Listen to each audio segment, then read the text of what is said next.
Good morning. He is risen. Happy Easter. My name's Larry Short. I'm one of the elders here at Elam. I lead our community groups ministry, and my wife Darlene and I have been attending here it'll be 25 years this September. Love this church, and it's been a huge blessing in our lives. It's also a blessing and a privilege for me this morning to share my story of how Jesus has changed my life. I'm just going to share the very beginning of that. It happened 55 years ago, and then I'll give you some information about how you can find out more if you're interested. But I was almost 8 years old, and I was in Sunday school. I had the blessing of being raised by Christian parents, and my four brothers and sisters and I don't remember a time when we weren't in Sunday school as kids. And you get a kind of mixed message in Sunday school, and I sometimes, and I had a Sunday school teacher who was, fire and brimstone preaching about hell to his kids in his class. Scared the liver out of me, right? And I didn't want to go to hell. It sounded terrible. So I would pray at night. I did this dozens of times. I prayed, dear God, I don't want to go to hell. I'm not sure what to do. Help me know what to do. Never felt like God was there. Never felt like I heard an answer to that. Finally, I gave up and just kept living my life as an 8-year-old kid. And until one day, a warm summer day, I was playing with my sister Sandy out in the backyard. Hauled off and slugged her. I had no idea why. I was mad about something. And she ran screaming into the house, crying for Mom. I ran the opposite direction and found my favorite hiding place, a bush on the side of her house. And I crawled behind it, and I was sitting there waiting. I was listening for the wrath of Mom, right? And I heard something else that was really interesting. It was the voice of God. And it wasn't wrathful, but it said, Larry, you have a sin problem, and it's only going to get worse. And I knew it was true. I could feel it in my heart.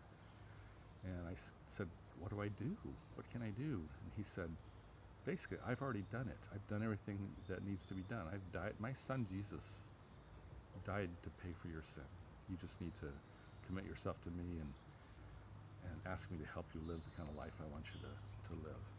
And that was why I always felt like my prayers went unanswered. Those many times I prayed, God, what can I do? What are the right words to say?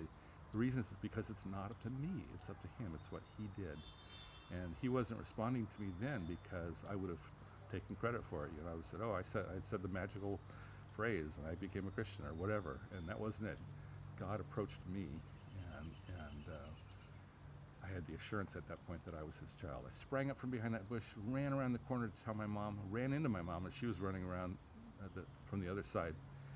My sister in tow, snuffling behind her. And I said, Mom, you won't believe what just happened. I just accepted Jesus into my heart. And my sister said, don't believe him, he's lying. But my mom, God bless her heart, she did believe me. She threw her arms around me, gave me a big hug. And I had a real sense of God's voice, his smile saying, this is the beginning of something special.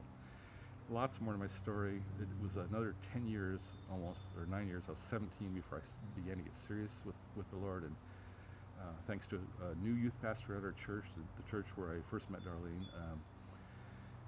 he talked me into doing a Bible study after school. And I said, why would I want to do that? And he said, well, it's cool. You'll learn a lot. And I'm thinking, well, Darlene would be impressed. So I went ahead and did it. I agreed. And we started digging into John. And I discovered who Jesus was. I began to get excited. I began to share him with my friends. Lots more to the story. As you know, I'm not short-winded, I'm long-winded, but you can go to shortchanged.org and you can read more. And I just want to say thank you for being a part of this church. You've been a huge blessing to us. Darlene and I are praying that you have a great Easter, and we're praying that you too will sense the smile of God.